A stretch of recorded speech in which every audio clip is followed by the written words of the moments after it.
दोन प्रस्ताव आहेत, दोघाला देतोय आपण. सचिन आहेर. नाही, राईट टू रिप्लाय मध्ये आपण दोन मुद्दे आम्ही जे तुमच्या समोर ठेवले होते.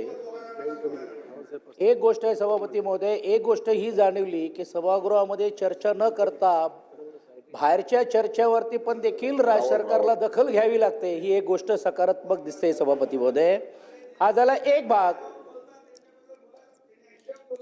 तरी हेच माझं म्हणणं होतं ना, बाहेरची चर्चा बाहेर झाली असती सभापती महोदय. सभापती महोदय, आता आपण म्हणताना म्हणलं की इलाका भी हमारा धमाका भी हमारा, पण तीच मुंबईची भूमिका ठाण्यामध्ये ठेवा, कल्याणमध्ये ठेवा, डोंबिवलीमध्ये ठेवा, दादानी पुण्यामध्ये ठेवावी, एवढीच माफक अपेक्षा आहे. आणि सभापती महोदय, आम्ही जे मुद्दे मांडले होते त्यामध्ये पण देखील जे उत्तर अपेक्षित आम्हाला होतं, तुम्ही जे बोललात ते सकारात्मक दिलं, आम्ही स्वागत करतो तुमच्या काय निर्णयाला.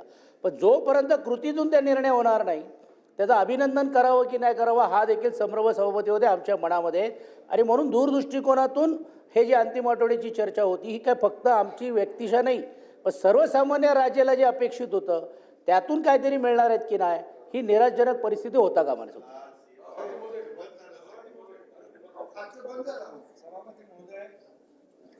मी ज्या ज्या योजना सांगितल्या सचिन भाऊ, त्या योजना जर तुम्ही व्हेरीफाय करा, एकही योजना एकही निर्णय खोटा असेल तर मग मला तुम्ही विचारा.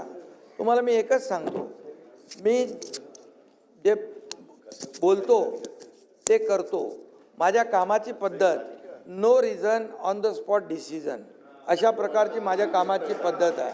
तुम्हाला मी सांगतो, एक माणूस आला होता माझ्याकडे व्हीलचेअरवर एक मुलाला घेऊन, त्याचे दोन्ही हात कट होते आणि तो बाप माझ्याकडे आला वरती मंत्रालयामध्ये.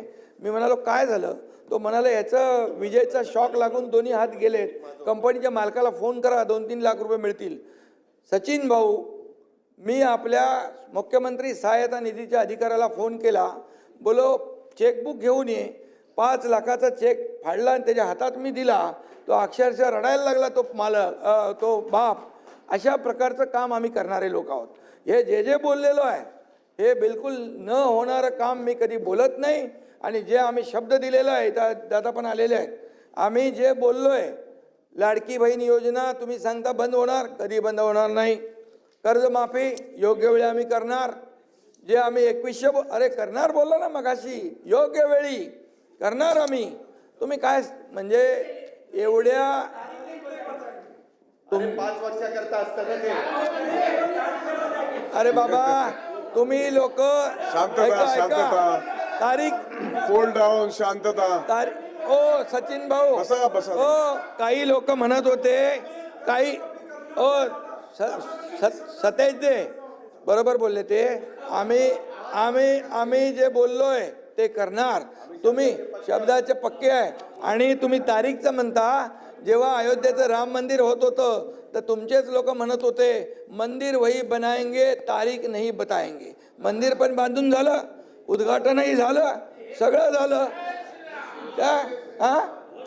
ध्वज लागला, 370 कलम पण हटलं. त्यामुळे आम्ही काम करणारे लोक आहोत, खोटं बोलणार आम्ही नाही. जे बोलणार ते करणार. ही काळ्या दगडावरची भगवी रेघ आहे. आणि म्हणून तुमच्या ज्या काय आणखी अडचणी असतील, काय असतील सांगा, प्रश्न असतील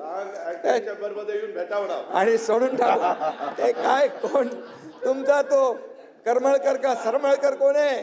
करमकर, कळसकर, एकाचं नाव मी सांगितलं तुम्हाला बघायची. त्यामुळे चिंता करू नका. तुमच्या प्रत्येक प्रश्नाला उत्तर द्यायला सरकार समर्थ आहे. आणि जे काय अडचणी आहेत, जे प्रश्न आहेत ते सोडवले जातील बिलकुल.